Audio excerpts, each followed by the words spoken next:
몸의 부활에 대해서 오늘 말씀을 나누겠습니다. 헬라 철학에는요, 영원 불멸은 믿지만 몸이 부활한다는 것을 믿을 수가 없었던 시대가 헬라 철학입니다. 헬라 철학이 뭐라고요? 지금 유대인이 살았던 그 시대가 헬라 문화권입니다. 다분히 헬라 철학이 그들의 삶을 지배하는 아주 중요한 철학이겠죠. 그런데 오늘 성경이 말씀하시는 몸의 부활은 전부 다 인간의 역사가 마무리될 때 일어날 일이에요. 더군다나 인간 역사에서 단 한 번도 경험해 보지 못했던 일이 일어나기 때문에, 영의 일이기 때문에 인간의 언어로, 인간의 표현으로 몸의 부활을 설명하는 데는 분명히 한계가 있습니다. 성경이 말씀하시는 데까지만 부활 때 이런 일이 일어나겠구나, 그때는 죽지 않고 그때는 다치지 않고 우리의 몸이 예수님처럼 우리의 몸이 인간의 육체를 입고 있는 그 한계적인 몸을 뛰어넘는 그런 상황이 될 거라는데 그걸 모르겠단 말이죠. 요한계시록에 우리가 생각만 해도 나는 워싱턴 가 있는 거예요.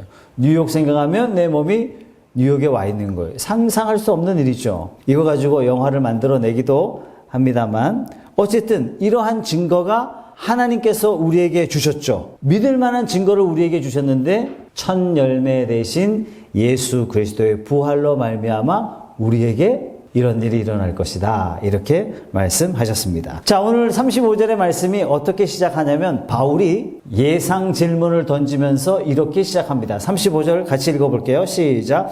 누가 묻기를 죽은 자들이 어떻게 다시 살아나며 어떠한 몸으로 오느냐 하리니, 바울이 가상 질문 두 개를 던졌어요. 그 첫 번째 질문은 뭐냐면 죽은 자들이 어떻게 다시 살아나겠느냐, 여러분 중에 그런 질문을 한다 이거예요. 두 번째 질문은 뭐냐면 도대체 어떤 몸으로 부활하게 될까, 이렇게 물어보는 사람이 있다. 우리도 궁금하죠, 그죠? 저도 궁금한 부분이 아닐 수 없습니다. 그런데 오늘 성경이 우리에게 명쾌하게 대답해주고 있어요. 그런데 여기에 대한 대답을 36절에 이렇게 시작해요. 어리석은 자요. 여러분, 이 어리석은 자요, 이 말은 단순한 질책이 아니라, 어리석은 자요, 이 말은 아이고 이 불신앙의 사람들아, 이렇게 말하는 것과 똑같은 거예요. 여러분, 예수님 당시에 부활이 없다 하는 사람이 누굽니까? 사두개인들, 그죠? 반면에 바리새인들은 부활을 믿었잖아요. 어떤 상황에서는 바리새인과 사두개인이 서로 싸워요, 그죠? 자, 사두개인들은 부활이 없다 했던 그런 사람들이에요. 부활이 없다 하는 사두개인을 향해서 예수님이 뭐라고 말씀하세요? 너희가 성경도 하나님의 능력도 알지 못하는 거로 오해하였도다. 예수님이 사두개인들을 향해서 이렇게 말씀하셨어요. 성경도 모르고 하나님의 능력도 모른다. 무슨 말입니까? 불신앙의 사람들아, 이 말하고 똑같은 얘기입니다. 그래서 오늘 여기서 어리석은 자여, 이렇게 물어보는 것은 여러분들은 성경도 모르고 하나님의 능력도 모르는 불신앙의 사람입니다, 이렇게 말하는 것과 똑같은 겁니다. 자, 어리석은 자여 그러면서 뭐라고 이야기합니까? 36절에 내가 뿌리는 씨가 죽지 아니하면 살아나지 못하겠고, 또 내가 뿌리는 것은 장래 형체를 뿌리는 것이 아니요 다만 밀이나 다른 것의 알맹이 뿐이로되 하나님이 그 뜻대로 그에게 형체를 주시되 각 종자에게 그 형체를 주시느니라. 여러분, 호박을 심어서 호박을 거두는 게 아니란 얘기예요, 그죠? 수박을 심어서 수박을 거두는 게 아니에요, 그죠? 사과 심었더니 사과가 나오는 게 아니란 얘기예요. 요만한 씨를 뿌렸더니 사과가 나오더란 얘기예요. 요만한 씨를 뿌렸더니 해바라기가 나오더란 얘기예요. 씨를 뿌렸는데 장미가 나오는 거예요. 그렇지 않느냐, 이렇게 말씀하고 있는 겁니다. 자, 42절 말씀. 죽은 자의 부활도 그와 같으니 썩을 것으로 심고 썩지 아니할 것으로 다시 살아나며. 우리는 이 육체를 하나님 앞에 드렸는데 저와 여러분들에게 부활의 몸을 허락하시는, 이 부활의 몸은 지금 현재 최석찬의 이 모습 똑같이 태어나는 게 아니란 얘기예요. 우리가 상상할 수 없는 그런 육체로 부활하게 된다, 이렇게 말씀하시는 겁니다. 43절. 욕된 것으로 심고 영광스러운 것으로 다시 살아나며 약한 것으로 심고 강한 것으로 다시 살아나며. 아니 목사님, 저는 이 암 질병 때문에 평생을 제가 이 고난 받고 수고했는데 부활을 되면 이 암덩어리 가지고 다시 태어나냔 말이에요. 여기 상처 다시 가지고 태어나냔 말이에요. 예수님이 십자가에 못 박힌 그 상태로 부활하셨잖아요. 이거 뭐죠? 우리에게 부활의 증거를 보여주시기 위해서. 그러니까 저와 여러분들이 부활할 때는 어떤 몸으로 부활한다고요? 영광스러운 몸으로, 완전히 새로운 몸으로 저와 여러분들이 부활하게 된다라고 성경은 말씀하고 있어요. 44절입니다. 육의 몸으로 심고 신령한 몸으로 다시 살아나나니 육의 몸이 있은즉 또 영의 몸도 있느니라. 자, 여기 보면 사람, 짐승, 새, 물고기 예를 들죠. 형체가 각각 다 다르다라고 이해해요. 41절 말씀에는 해, 달, 별 무슨 얘기입니까? 영광이 다 다르다. 땅에 사는 동안에는 땅에 속한 형체를 가져요. 땅의 영광을 누립니다. 그러나 죽은 자의 부활은요, 하늘에 속한 자가 돼요. 저와 여러분의 형상, 저와 여러분들이 받을 영광이 하늘의 영광에 있다는 얘기예요. 전혀 다른 몸으로 저와 여러분들이 부활을 맞이하게 되고 전혀 다른 영광을 경험하게 된다라는 겁니다. 우리가 이렇게 된다 그러니까 그렇게 믿어야죠. 그럼 도대체 구체적으로 어떤 몸인가? 그걸 알 수 없어요. 더 이상 죽을 수 없고 이런 거 있잖아요. 나 하나님 바르게 살고 싶어요. 그런데 막 속에서 거짓이 나오고 속에서 부패가 나오고 속에 나쁜 게 나올 때가 있잖아요. 그죠? 진짜 이 육체를 죽이라는 말이 이런 말씀이구나. 해도 내가 거룩한 자리에 못 가는구나. 이런 우리의 한계를 느낄 때가 있는데 우리가 영의 영광스러운 몸으로 부활할 때는 우리가 죄를 생각할 수 없는 거예요. 조금도. 자, 45절에서 47절까지의 말씀에는요, 아담과 그리스도의 차이를 설명해 주면서 우리도 아담이 물려준 땅의 형체를 살아가고 있지만 장차 그리스도께서 입혀주실 하늘의 형상을 입게 될 것을 말씀하고 있습니다. 자, 그래서 49절 말씀에 그러므로 결론적으로 같이 읽어보죠. 시작. 우리가 흙에 속한 자의 형상을 입은 것 같이 또한 하늘에 속한 이의 형상을 입으리라. 우리가 부활할 때 입게 될 형상, 바로 하늘에 속한 형상을 입게 될 것이다. 여러분 확신하십니까? 자, 그렇다면 언제 하늘에 속한 형상을 입게 될 것인가? 50절 말씀 같이 읽어볼게요. 시작. 형제들아, 내가 이것을 말하노니 혈과 육은 하나님 나라를 이어받을 수 없고 또한 썩는 것은 썩지 아니할 것을 유업으로 받지 못하느니라. 먼저 육신의 몸으로는 하나님 나라를 받을 수가 없대요. 그래서 우리가 영광스러운 몸의 형체로 바뀌어야 하나님의 모든 것들을 받을 수가 있다는 얘기예요. 51절. 보라, 시작. 내가 너희에게 비밀을 말하노니 우리가 다 잠잘 것이 아니요 마지막 나팔에 순식간에 호련히 다 변화되리니. 변화되어야 참여할 수 있는데요. 우리가 나팔 불 때가 언제죠? 예수님 재림하실 때잖아요. 예수님 재림하시는 그 순간에 우리의 몸이 호련히 모두가 다 변화된대요. 그때는 아주 영광스러운 몸으로 저와 여러분들이 싹 변화되는데 그 완전히 변화된 모습을 뭐라고 그러냐면 영화. 하나님이 우리를요, 강제적으로 온전한 몸으로 다 바꿔주시는 거예요. 그날이 가기까지 우리는 이 땅에서 뭐 하는 거예요? 말씀 보고, 우리를 비춰보고, 또 변화시키고, 회개하고, 결단하고, 회개하고, 결단하고, 회개하고, 결단하고, 뭐 하는 거예요?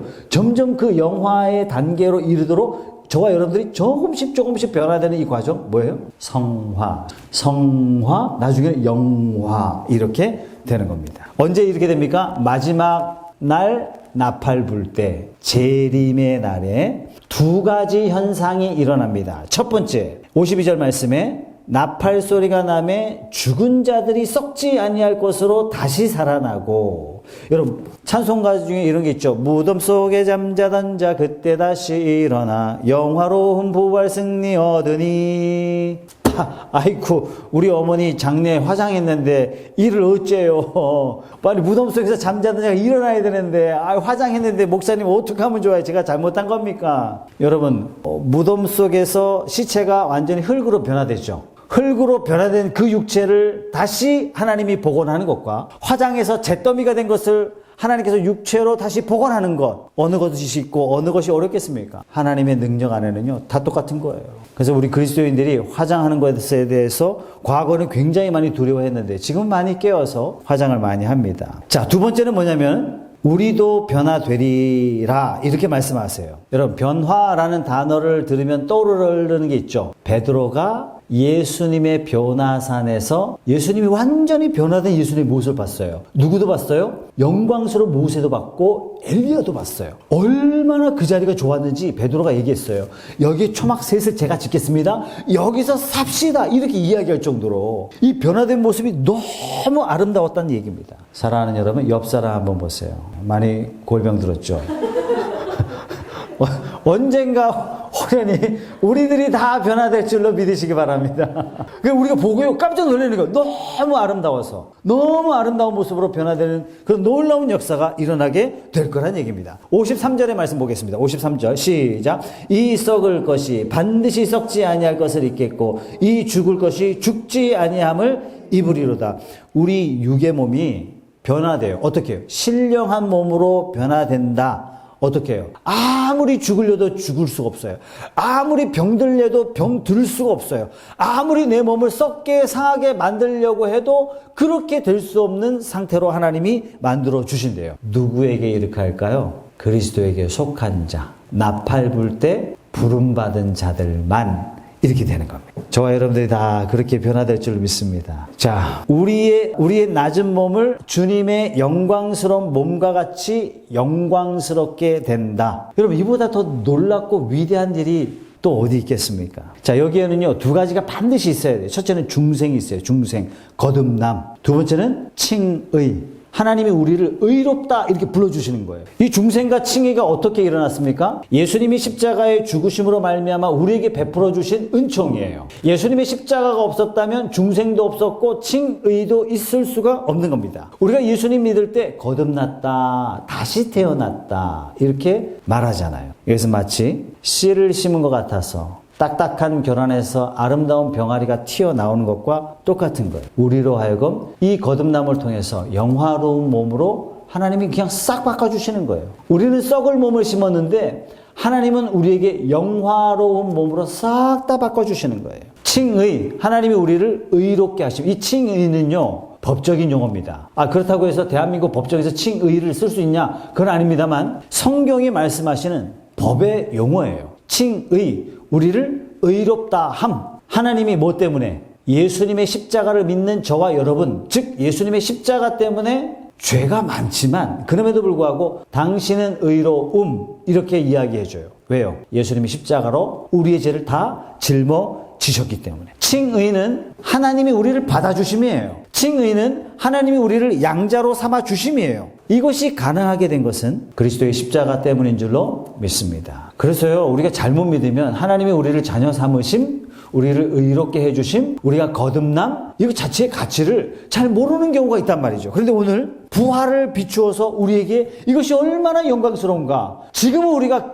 긴가민가해요. 그럼 마지막 날 나팔 불 때에 어떤 일이 벌어져요? 그때는요 회개가 필요 없는 거예요. 그때는 회개해봐야 소용이 없는 거예요. 그러나 저와 여러분들에게는 이미 보장된 줄 믿습니다. 이 일을 우리에게 베푸시기 위해서 하나님의 사랑, 그리스도의 은혜가 얼마나 크고 위대한가. 그래서 찬송가 시인은 이렇게 얘기해요. 우리에게 입이 만 개라도 이것을 다 감사하다라고 표현할 수 없습니다. 바다를 먹물 삼고 하늘을 두루마기 삼아서 그 하나님의 놀라운 사랑을 기록한들 바다가 모자라고 하늘이 모자랍니다. 이 만극하신 하나님의 은혜를 이렇게 표현한 것이죠. 여러분들 그러하십니까? 54절의 말씀 같이 읽어볼게요. 시작. 이 썩을 것이 썩지 아니함을 입고 이 죽을 것이 죽지 아니함을 입을 때에는 사망을 삼키고 이기리라고 기록된 말씀이 이루어지리라. 네. 사망을 삼키고 이기리라고 기록된 말씀, 이 예언의 말씀이죠. 이 예언의 말씀이 이루어진다. 언제요? 재림의 날에. 이때는요,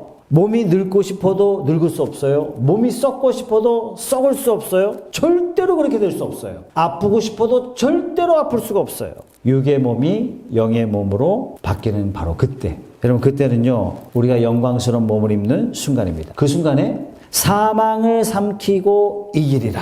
사망이 어떻게 왔죠? 아담이 문을 활짝 열었죠. 아담이 그야말로 판도라의 상자를 여는 순간 사망이 이 세상에 들어왔어요. 사망이 들어왔을 때부터, 그때부터 모든 사람은 죽기를 두려워하여 삽니다. 사는 게 축복인데 살긴 살아도 반드시 사망이 있다는 전제를 다 받았어요. 이거 뭐죠? 전부 다 사형 선고를 다 받았어요. 너는 언젠가 죽어. 영원히 살 존재가 너는 언젠가 죽어. 이 사형 선고를 받았어요. 그때부터 사망이 왕노릇해요. 무슨 얘기입니까? 죽기를 두려워하는 거예요. 죽음이 무서운 거예요. 죽지 않을 수만 있다면 난 무엇이든지 할 수 있어. 이거 뭐예요? 사망이 왕인 거예요. 내 모든 삶의 에너지는 누구를 위해서 쓰는 거예요? 죽지 않기 위해서 내 삶의 에너지를 다 쓰는 거예요. 이것을 일평생 죽음의 지배를 당하여 사는 인생. 이 인생이 불행하다 이거예요. 하나님 보시기에 인생을 바라보면 불쌍하다. 모두가 다 죽기를 두려워하며 살고 있는 거예요. 누구도 사망을 대항할 자가 없어요. 그래서 뭐라 그러냐면 성경은 사망을 왕노릇, 사망이 왕이다. 그런데 사망보다 더 강한 자가 이 세상에 나타나셨어요. 바로 예수 그리스도께서 오셨어요. 사탄은 오신 예수를 죽이면, 오신 예수를 십자가에 못 박으면 끝난다라고 생각했어요. 그런데 예수님이 사망 속으로 들어가셨다가 사망의 뚜껑을 열고 부활하셨어요. 다시 말해서 사망을 이기셨단 말이에요. 예수께서 사망에 승리한 줄 믿습니다. 이제는 예수님이 이렇게 말씀하시는 거예요. 내가 사망을 뚫고 부활로 사망의 문을 활짝 열었으니, 내가 사망을 정복했으니, 사망을 삼키고 이겼으니 나를 믿는 자도 그러하리라. 그래서요, 성도의 장례식은 가끔 어떤 목사님이 유언을 하세요. 나의 죽음의 자리는 슬퍼하지 마라. 기뻐하고 찬송 부르고 잔치하고 즐거워하고. 왜 이렇게 해요? 유별나게 사망에 대한 새로운 해석을 내렸기 때문에 그런 겁니다. 우리 그리스도인이 장례식 가보면은 그렇게 통탄해하고 비탄해하는 슬픔이 없어요. 물론 함께 이 땅에서의 연의 끊어진 거에 대한 아쉬움과 슬픔과 더 사랑하지 못한 거에 대한 애석한 마음에 우리는 눈물을 흘리지만, 그 죽음 앞에서 어쩔 수 없는 그 비통함과 애통함이 있는 것이 아니에요. 장례식 문화가 다른 거죠. 그런데 주님이 말씀하세요. 내가 사망을 이긴 것처럼 너희도 그러하리라. 55절입니다. 사망아 너의 승리가 어디 있느냐? 사망아 내가 쏘는 것이 어디 있느냐? 56절. 사망이 쏘는 것은 죄요, 죄의 권능은 율법이라. 자, 여기 중요한 단어가 있어요. 사망, 죄, 율법. 여러분 이 세 개의 연관성을 이해하시겠습니까? 이 세 개의 연관성을 이해하신다면 구약의 모든 율법을 이해하는 아주 중요한 키워드가 될 수 있습니다. 왜 사망하게 되죠? 하나님 앞에 왜 우리가 사망하게 되죠? 죄 때문에 그렇죠, 죄. 그러면 도대체 뭘 죄라고 이야기합니까? 율법이 명한 선을 벗어나면 그건 죄예요. 그죠? 그럼 여러분들에게 묻겠습니다. 그러면 율법이 없어지면 어떻게 됩니까? 무엇이 죄인지 분간할 수 없겠죠. 그럼 누가 죽어야 되는지 분간할 수 없겠죠. 그러면 사망에 언도될 수 있겠습니까? 지금까지 사탄이 이 율법을 이용해서 사망을 가지고 저와 여러분들에게 권세를 부렸다는 얘기예요. 그래서 바울은 율법을 죄와 사망의 법이다 이렇게 이야기해요. 근데 예수님이 오셔서 뭐라고 말씀하셨죠? 예수님이 율법의 마침이 되셨느니라. 율법의 마침이 되었으니까, 율법이 끝났으니까 율법으로 누가 죄인지를 판단할 수가 없는 거예요. 죄가 드러나지 않으니까 어떻게 돼요?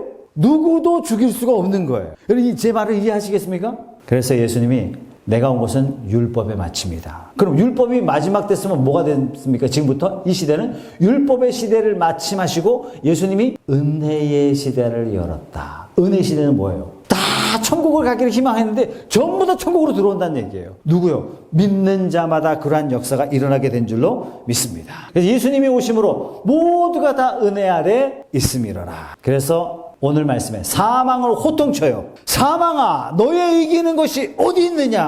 와, 놀라운 얘기예요. 57절 말씀 다 같이 한번 읽어보죠. 우리 주 예수 그리스도로 말미암아 우리에게 승리를 주시는 하나님께 감사하노니. 여러분 이 감사는 어떤 감사예요?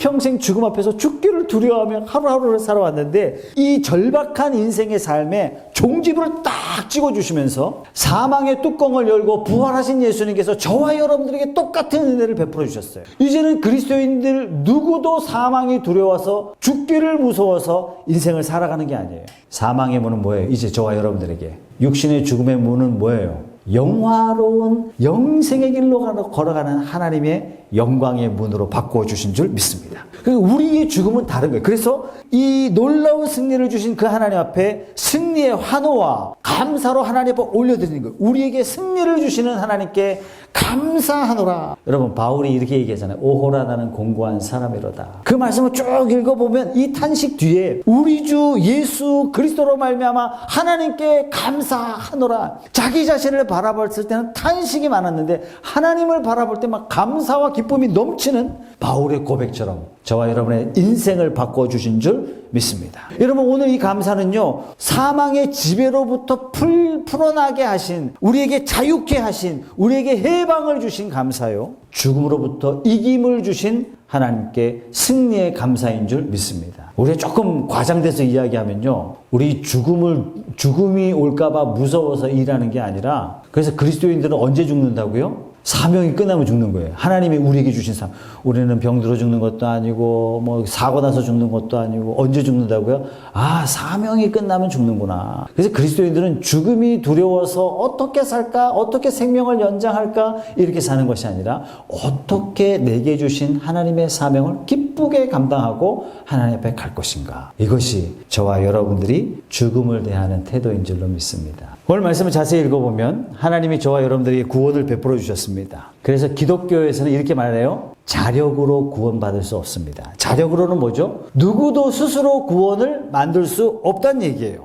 자력 구원이 뭡니까? 대체적으로 모든 기독교를 제외하고 모든 종교들이 자력 구원이죠. 이슬람도 자력 구원이에요. 인간은 종교를 만들 수 없어요. 인간의 손으로 만든 신은 다 거짓된 것들입니다. 인간의 손으로 만들어진 것은 신이 될 수 없습니다.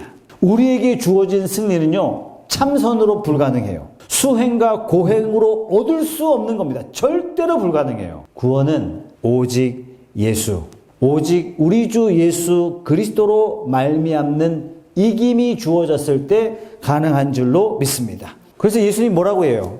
우리 대장 되신 예수. 이 말은 기가 막힌 표현이에요. 그죠? 대장 예수가 지나가셨으니까 그 부하인 저와 여러분도 그 길로 걸어갈 수밖에 없다는 얘기예요. 우리 대장 되신 예수님께서 이기셨기 때문에 저와 여러분들에게 주어진 이김은 어떤 거예요? 대장 예수가 만들어준 이김이에요. 이 이김이 저와 여러분들에게 주어진 줄로 믿습니다. 로마서 8장 37절의 말씀 제가 읽어드릴게요. 그러나 이 모든 일에 우리를 사랑하시는 이로 말미암아 우리가 넉넉히 이기느니라. 로마서 8장 1절 말씀. 그러므로 이제 그리스도 예수 안에 있는 자에게는 결코 정죄함이 없나니.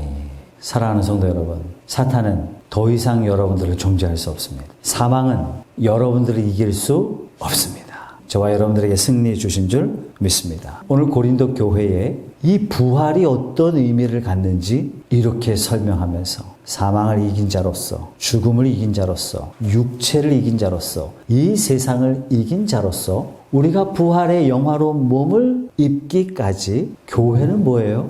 영원한 생명을 얻기까지 교회는 연습의 장이라. 그래서 우리가 썩어질 육체의 모양대로 사는 것이 아니라 영생을 바라보며 아름다운 교회의 삶을 살 것을 권면하고 있습니다.